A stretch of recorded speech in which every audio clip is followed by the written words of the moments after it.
नमस्ते, कैसे हैं आप सभी? उम्मीद करता हूँ आप लोग अच्छे होंगे और जो आज जियोग्राफी का एग्ज़ाम होगा, आपको अच्छा गया होगा। तो आज यही क्वेश्चन का मैं आंसर की बताऊँगा, तो आप लोग इस वीडियो को अंत तक ज़रूर देख लीजिए। चाहे आपके पास कोई भी सेट का क्वेश्चन था, ए, बी, सी, डी, एफ, जी कुछ भी रहे, तो आप लोग एक बार ज़रूर देख लीजिए क्योंकि क्वेश्चन सेम रहता है, क्रम चेंज रहता है, तो आप एक बार मिला सकते हैं। कहीं से मिलाए भी हैं, तो एक बार इससे ज़रूर मिला लीजिए क्योंकि इसमें जो भी आंसर है, बिल्कुल 110 परसेंट वो सही आंसर होगा। तो चलिए स्टार्ट करते हैं।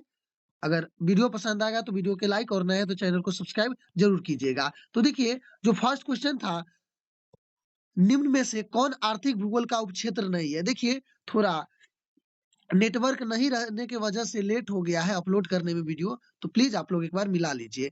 कृषि भूगोल, औद्योगिक भूगोल, पर्यटन भूगोल, सैन्य भूगोल। तो याद रखिएगा आर्थिक भूगोल का जो उपक्षेत्र नहीं है, वो सैन्य भूगोल है। ऑप्शन नंबर कौन सही होगा? डी सही होगा, ठीक है? क्वेश्चन नंबर 2 है मानव विकास सूचांक प्रथम स्थान किस देश का था? तो याद रखिएगा वो नॉर्वे के था। फटाफट कर लेंगे इसको, ठीक है? क्योंकि आपकी को पढ़ना भी है दूसरे सब्जेक्ट के। निम्न में से कौन द्वितीय क्रियाकलाप नहीं है? आखेट, विनिर्माण, कुटीर उद्योग, प्रसंस्करण। ये सभी द्वितीय है लेकिन आखेट प्रथम है, प्राथमिक क्रिया है। 3 का ये सही होगा। ट्रंक कृषि का संबंध है फूल से, सब्जी से, चावल से, गेहूँ से। तो इसका आंसर आपको याद रखिएगा कि जो ट्रंक कृषि का संबंध है, तो इसका आंसर 4 का आपको ऑप्शन बी सही होगा, सब्जी से। ठीक है, डायरेक्ट आंसर बता रहा हूँ। अब ये सब पढ़ने की ज़रूरत नहीं है, पूरे ऑप्शन। प्रेरीज से आप क्या समझते हैं? घास का मैदान। इसका ए ही सही होगा, घास का मैदान। निम्न में कौन खनिज आधारित उद्योग है? तांबा उद्योग, सीमेंट उद्योग, लौह एवं इस्पात उद्योग, सूती वस्त्र उद्योग। तो देखिए, इसका आंसर आपको सही होगा 5 का, 6 का ऑप्शन डी सही होगा, सूती वस्त्र उद्योग। लोहा एवं इस्पात उद्योग है आधारभूत, स्वच्छंद, कुटीर उद्योग, छोटे पैमाने के उद्योग। तो आधारभूत उद्योग होगा। आई होप कि अगर आप लोग वो देखे होंगे आज का जो सुबह वाला क्लास था, उस क्लास को देखे होंगे तो बहुत सारे ऑब्जेक्टिव आपको उसी क्लास से बन गया होगा। इसीलिए कहता हूँ कि जो भी क्लास लेता हूँ उसको आप ज़रूर देखिए एक बार।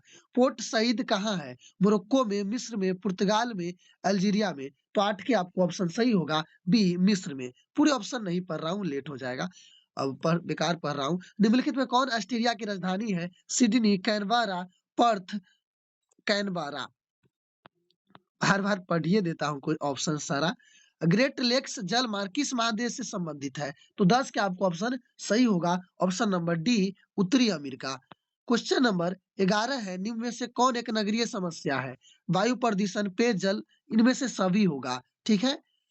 कलाहारी मरुस्थल कहाँ है? एशिया में, अफ्रीका? तो याद रखिएगा जो कलहारी मरुस्थल है, तो 12 के आपको ऑप्शन बी सही होगा, अफ्रीका में। क्वेश्चन नंबर 13, सिक्किम की राजधानी गंगटोक। बहुत सारे क्वेश्चन सुबह पढ़े थे। बैलाडीला किस राज्य में है? तो याद रखिएगा 14 के आपको ऑप्शन ए होगा, छत्तीसगढ़, ठीक है। 15 क्वेश्चन है, भारत में वायु परिवहन किस वर्ष शुरू हुआ था? तो 1911 इसका आंसर सही होगा। क्वेश्चन नंबर 16 है, हजीरा किस राज्य में स्थित है? तो याद रखिएगा 16 क्या आपको होगा, हजीरा गुजरात में है, ठीक है। मंगलोर पत्तन स्थित है गोवा। तो याद रखिएगा 17 क्या आपको आंसर होगा कि जो मंगलोर है वो कर्नाटक में है। शहरी धूम कोहरा किस प्रदूषण से संबंधित है? तो 18 क्या आपको ऑप्शन याद रखिएगा, ऑप्शन नंबर ए, वायु प्रदूषण से, ठीक है। 19 क्वेश्चन है, निम्नलिखित में कौन सर्वाधिक सूखा प्रवण राज्य है? तो इसका आंसर होगा 19 के आपको सी, गुजरात। राजस्थान आता तो राजस्थान भी लिखते। रुको और जाओ निश्चयवाद का दूसरा नाम क्या है? इसका नाम है दूसरा नव निश्चयवाद। थोड़ा फास्ट चल रहा हूँ क्योंकि आप एग्जाम दे चुके हैं, ज्यादा आप मंथन करने की कोई जरूरत नहीं है। जनसंख्या परिवर्तन के कितने घटक है? तो 3 है, जन्म, परंतु, प्रवास, समझ गए, सभी होगा। नहरकटिया खनिज तेल क्षेत्र है, तो याद रखिएगा नहरकटिया कहाँ है? तो 22 का आपको ऑप्शन सही होगा, बी, असम में है, ठीक है। 23 है, भारत का सबसे लंबा राष्ट्रीय जलमार्ग कौन है? तो 23 के याद रखिएगा, इसका आंसर सही होगा, ऑप्शन नंबर ए, राष्ट्रीय जलमार्ग संख्या 1। मोरमुगुआ पतन किस नदी पर स्थित है? तो इसका आंसर होगा जुआरी नदी। कौन नदी होगा? जुआरी, ठीक है। 25 है, निम्न में कौन भू अवध पतन है? तो याद रखिएगा 25 के ए सही होगा, विशाखापट्टनम, ठीक है। 26 है, निम्नलिखित में से सर्वाधिक प्रदूषित नदी कौन है? गोदावरी, यमुना। तो याद रखिएगा सबसे प्रदूषित नदी है यमुना। 27 है, योकोहामा किस देश में अवस्थित है? तो 27 का आपको आंसर सही होगा, जापान में है। ठीक है ना? कौन आयु वर्ग कौन आयु वर्ग कार्यशील जनसंख्या है? तो 15 से 59 वर्ष। 29 है, निम्न में कौन बजरा उत्पादन में अग्रणी राज्य है? बजरा सबसे ज्यादा कहाँ उत्पादन होता है? तो 29 का आपको इस ऑप्शन के अनुसार बी सही होगा, महाराष्ट्र। डिगबोई प्रसिद्ध है पेट्रोलियम के लिए। निम्न में कौन अभ्रक उत्पादन में अग्रणी राज्य है? बिहार। अगला है रावत भट्टा किस राज्य में है? तो 32 का आपको आंसर सही होगा, ए राजस्थान। 33 है, निम्न में कौन ऊर्जा को अनवीकरणीय स्रोत है? अनवीकरणीय तापीय ऊर्जा। बहुत सारे क्वेश्चन सुबह देखे थे। बोकारो इस्पात संयंत्र किस वर्ष शुरू हुई थी? 1965 में रूस की सहायता से। याद रखिएगा 34 के बी। भारत में प्रथम सूती मिल की स्थापना कहाँ हुई थी? मुंबई में। ठीक है, सॉरी। 36 है, निम्न में कौन मानव विकास का उपागम है? आय। इनमें से सभी होगा 36 के डी। 37 है, निम्न में कौन तृतीय क्रियाकलाप है? तो सेवाएं क्षेत्र। याद रखिएगा। 38 है, कोल खोज उदाहरण है सामूहिक कृषि से। सॉरी, एक बार मिला लीजिए आप लोग। अंगूर की खेती संबंधित है तो उष्णकटिबंधीय क्षेत्र से। ठीक है। वृक्षों में किसे च्युइंग नाम गम संबंधित है? तो याद रखिएगा इसका होगा जेपोटो वृक्ष। ठीक है। 41 है, शेफील्ड औद्योगिक केंद्र कहाँ स्थित है? तो 41 का आपको ऑप्शन सही होगा, ऑप्शन नंबर बी ग्रेटेन ब्रिटेन। पनपा नहर की लंबाई कितनी है? लगभग 72 किलोमीटर। ठीक है, इसमें 72 ही है, समझे। ऐसे न्यू और बुक में चेंज है इसका, तो 72 ही है इसका। ठीक है, एक एवरेज आंसर 72 ही इसका है। कोची पतन स्थित है, तो 43 का आपको आंसर सही होगा। कोची कहाँ है? तो कोची याद रखिएगा 43 के ऑप्शन सही होगा, सी केरल में।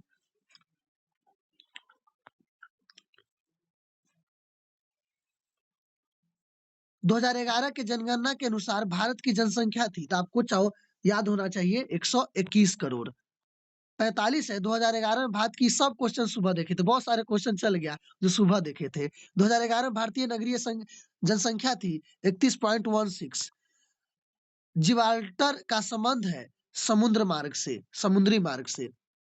भारत में 2011 की में महिला साक्षरता सबसे कम थी, महिला बिहार की। ठीक है। रोबस्ता संबंधित है कहवा। ठीक है ना, याद रखिएगा ऑप्शन डी। नरमा संबंधित है, ये model set official model set का पहला ही क्वेश्चन था, आज इसको भी देखे थे, तो याद रखिएगा कपास से। ठीक है। बृहद ट्रंक मार्ग संबंधित है स्वेज नहर से, पनपा नहर से, तो इसका याद रखिएगा 50 के आपको ऑप्शन सी सही होगा, उत्तरी अटलांटिक समुद्र मार्ग से। चैनल टनल जोड़ता है, सुबह कराए थे पेरिस और लंदन। परमाणु ऊर्जा आयोग का स्थापना हुआ था 1948 में। आसियाना का मुख्यालय जकार्ता में है। नप्टा प्रदेश समूह का संबंध है किससे? तो नप्टा 54 को आपको ए सही होगा, उत्तरी अमेरिका से। वृत्ताकार बस्ती झील के पास रहा जाता है। ठीक है। डोबर पतन कहाँ है? तो याद रखिएगा डोबर पतन कहाँ है? तो याद रखिएगा 56 के होगा डोबर, इंग्लैंड में। पर्यावरण सुरक्षा अधिनियम 1986 में। फास्ट देख रहे, काकरपारा किस राज्य में स्थित है? काकरपारा 58 के गुजरात। मुंबई हाई क्या है? पेट्रोलियम क्षेत्र के लिए प्रसिद्ध है। बाबा बुदुन के पहाड़िया प्रसिद्ध है, तो लौह अश्क के लिए 60 के सी। निम्न में कौन चीनी उत्पादन में आगे है? महाराष्ट्र सबसे ज्यादा है। बड़ौदर किस राज्य में स्थित है? बारादोर बड़ोदरा है गुजरात में। हरीक बांध किस राज्य में है? पंजाब में हरिक बांध, याद रखिएगा हरिके बांध है। निम्नलिखित देश में किससे गिरमिटिया श्रमिक लाया जाता था? सूरीनाम, फिजी, इसमें से सभी होगा। किस राज्य की जनसंख्या में सबसे अधिक है? बिहार। पैट्रिक किस राज्य की जनसंख्या घनत्व सर्वाधिक है? तो इसका आंसर होगा इस ऑप्शन के अनुसार बिहार सही होगा। ठीक है। पैट्रिक गिरडीज का संबंध है सन्नगर से, मोगोपुलसिया से, गांव से। देखिए इसका आंसर डी सही होगा। ऐसे इसका डी सही होगा, समझे नहीं, इनमें से कोई नहीं। इसमें थोड़ा डाउट है लेकिन डी रहने दीजिए, इसका डी ही सही है। 90% इसका डी सही है, याद रखिएगा। 99% है, समझ जाइए। इसका डी क्वेश्चन में डाउट है, थोड़ा देख लीजिएगा आप लोग। ठीक है। 67 है इनमें से किसकी साक्षरता दर सर्वाधिक है? गुजरात, केरल, तमिलनाडु, पश्चिम बंगाल। तो 67 के याद रखिएगा केरल। और 60 में कौन शैक्षणिक नगर है? रुड़की, सुबह भी पढ़े थे। 69 कौन सोयाबीन उत्पादन में? 69 के याद रखिएगा मध्य प्रदेश सबसे आगे है।